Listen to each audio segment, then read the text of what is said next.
Hello everyone, welcome back to an explore literature. इस वीडियो के अंदर हम कंटेम्प्रेरी टेल्स के इंपॉर्टेंट क्वेश्चंस डिस्कस करने वाले हैं। आई नो हमने ये जो पोम है पूरा कंप्लीट नहीं किया, बट विल कंप्लीट इट सून। तो सबसे पहले हम इंपॉर्टेंट क्वेश्चंस डिस्कस करेंगे ताकि आपको ये पता लग जाए कि भाई हमें क्या पढ़ना है और किस तरीके से पढ़ना है। So without wasting much of your time, let's start with the first question. So, first question is, discuss the prologue to the Canterbury Tales as a reflection to the 14th century English society. तो आपको यहाँ पे ना कुछ keywords को ध्यान रखना है कि सबसे पहले तो हमें क्या दिखाना है कि जो प्रोलोग है उसके रेफरेंस में दिखाना है। किसी जनरल आदमी की हम बात नहीं कर रहे हैं यहाँ पे।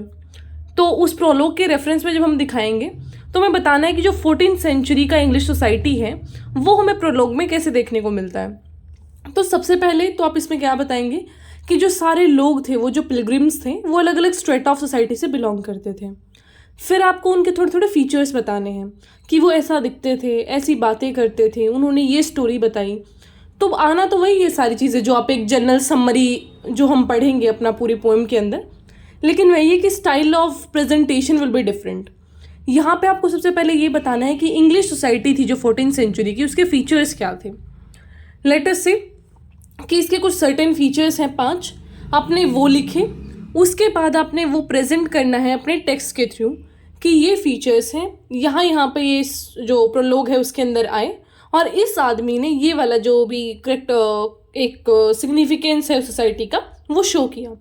तो ऐसे आपको अपना जो आंसर है वो एलेबोरेट करना होता है, क्योंकि आप अगर ऐसे ही बोलेंगे कुछ भी कि हाँ इस टाइम पे ये था and you not related to the prologue, तो फिर वो इलॉजिकल साउंड करेगा। इसलिए आपको साइट करना होता है कि ये वाली चीज़ यहाँ पे रिफ्लेक्ट हुई है और इसका रेफरेंस लेकर मैं ये चीज़ बोल रहा हूँ। ये चीज़ करना है आपको। देन इज फिर आपको ये बताना है कि वो सेटिंग क्यों ली गई, उसका क्या इंपॉर्टेंस है। वो थोड़ा सा फिर पोएट के रेफरेंस में बता सकते हो कि जॉफ्री चौसर कौन थे और क्यों उन्होंने ये सारी चीज़ें लिखी। फिर आता है आपका second question, what is the importance of prologue in Geoffrey Chaucer's the Canterbury Tales. तो जैसे फर्स्ट क्वेश्चन था ना, उसका ही आपको लिख देना है सारा, क्योंकि है तो बात सेम ही उसके अंदर। तो आप यहाँ पे क्या लिखोगे कि जो प्रोलोग है वो 14th सेंचुरी की जो करेक्टरिस्टिक्स थे सोसाइटी के अंदर उनको रिफ्लेक्ट करता है। 14th सेंचुरी की जो रियलिटी है उसे इस प्रोलोग में प्रेजेंट किया गया है। तो जो बात फर्स्ट आंसर में लिखी थी, लिखनी तो वही है सेकेंड आंसर में, लेकिन इसमें आपको क्या करना है, एक अलग तरीके से प्रेजेंट करना है। इसमें आप क्या करेंगे, जैसे कि इसमें क्वेश्चन है what is the importance of prologue. तो सबसे पहले आपको बताना है कि प्रोलोग क्या होता है एंड इस प्रोलोग के अंदर है क्या क्या। फिर आपको बताना है कि सोसाइटी के अंदर क्या था। फिर हमारे जो पोएट हैं उन्होंने वो प्रेजेंट कैसे किया, कि इस तरीके से वो ये बताना चाहते हैं।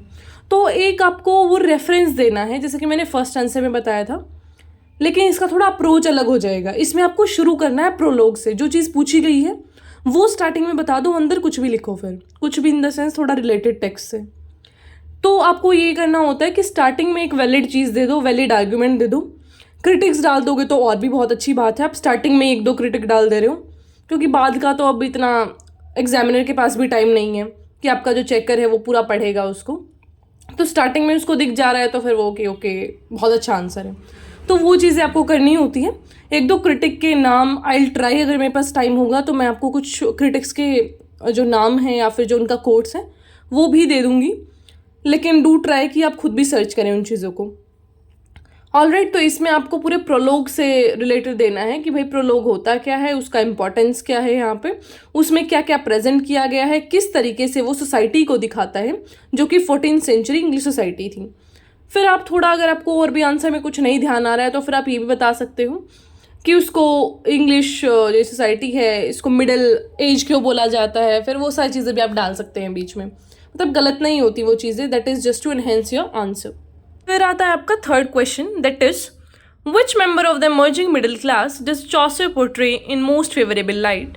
इन what way does his description of this character differ from other members of this class और एस्टेट।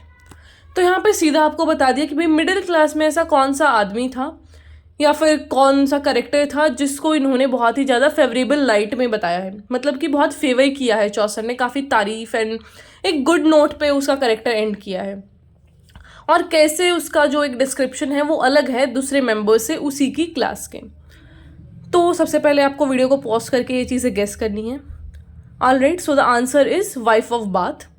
उन्होंने जो है पूरा करेक्टर उनका ऐसा पोर्ट्रे किया है कि वो बहुत ही इंडिपेंडेंट औरत है, अकेले ट्रेवल करती है, she is good in making clothes, ऐसा ड्रेसेस बनाने में वो एक्सपर्ट है। ऐसा बहुत तरीके से उन्होंने उनको एक्सप्लेन किया है कि वो बहुत ही एक्स्ट्राऑर्डिनरी औरत है, उस टाइम की जो वुमेन है उनसे काफ़ी हटके है वो, and she is independent in her own way. वो चीज़ें आपको बतानी है। फिर आपको थोड़ा सा ये भी रेफरेंस देना है कि दूसरे करेक्टर्स कैसे थे उसकी क्लास के, और वो उनसे अलग कैसे हुई फिर, क्योंकि पूरा जो क्वेश्चन है वो ये नहीं है कि वाइफ ऑफ बाथ को एक्सप्लेन करो, आपको बताना है कि वो दूसरों के रेफरेंस में अलग कैसे हैं। तो फिर आपको यहाँ पे दूसरे भी बताने पड़ेंगे कि भाई ये दूसरे थे, और फिर वो उनसे अलग कैसे हैं, तो आप उनके अलग अलग फीचर्स बता दोगे, जिससे खुद ही ये चीज़ें पता लग जाएंगी कि भाई ये इस तरीके से इस आदमी से अलग हुई। बात करते हैं हमारे सेकेंड लास्ट क्वेश्चन की, that is what are the main characteristics of the partner in the contemporary tales. तो मैंने पहले ही बताया था कि कैरेक्टर सारे इंपॉर्टेंट होते हैं, मैंने यहाँ पे सिर्फ पार्टनर का एग्जाम्पल लिया है, वरना सबके थोड़े थोड़े फीचर्स तो देखो याद कर ही लेना। तो यहाँ पे हम पार्टनर का रेफरेंस लेके चलेंगे। तो आपको क्या करना है, मेन अप्रोच में बताने की कोशिश कर रही हूँ, I am not telling you कि ये अच्छा आंसर है, ये आंसर तुम लिख के आना है, मैं तुम्हें पूरा स्पीच दे दूँ, वो चीज़ें नहीं है यहाँ पे। I will just tell you the framework, मैं तुम्हें सिर्फ मछली पकड़ना सिखाऊंगी, you just have to do it in your own way, जैसा तुम्हें अच्छा लगे, अपनी स्किल्स को तुम्हें यूज़ करना है। तो जब भी आपको कोई कैरेक्टर को डिस्क्राइब करना है तो सबसे पहले ये बताओ कि वो कैरेक्टर है कौन और स्टोरी में उसका क्या एक इम्पॉर्टेंस है।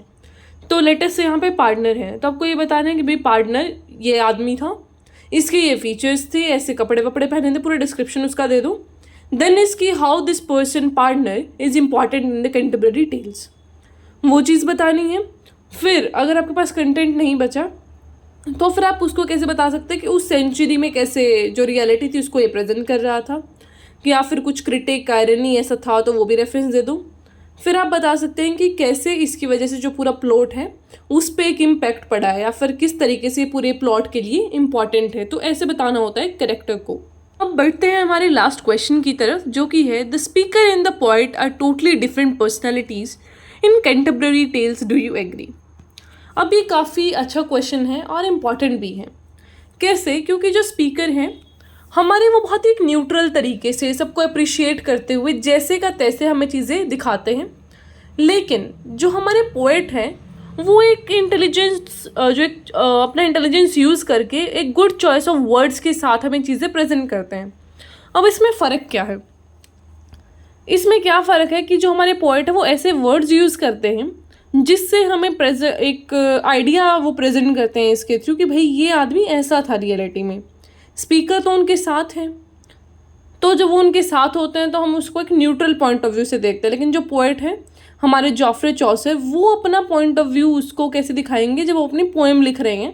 तो जैसे वर्ड्स को वो चूज़ कर रहे हैं, जैसे भी उनका एक चॉइस ऑफ वर्ड रहेगा, उससे हमें पता चलेगा कि एक्चुअल में हमारे पोएट का स्टैंड क्या है और वो स्पीकर से कैसे अलग है। तो जब आप पूरा पोएम पढ़ेंगे तब आपको वो चीज़ें पता चलेगी, और इसीलिए मैं पूरा टेक्स्ट पढ़ती हूँ, वरना कोई इंपॉर्टेंस है नहीं वो पूरा 800-900 लाइन का पोएम पढ़ने का। But you will get a idea कि वो लाइन किस लाइक करेक्टर के बारे में है, आपको थोड़ा सा आइडिया लग जाएगा। और एक ये कि स्टाइल कैसा है पोएट का पूरा उसके बारे में बताते वक्त। तो ये चीज़ें बहुत इंपॉर्टेंट होती हैं, और कई बार ये चीज़ें जब आप स्किप कर देते हो फिर प्रॉब्लम आता है बाद में। So watch till the end, जो भी सारी वीडियोज़ हम कवर करेंगे वो पोएम वाली, I will be uploading a few more videos on that जिसमें वो कवर हो जाएगा। Alright, so I'll meet you in the next video. Till then, take care, stay happy, stay healthy.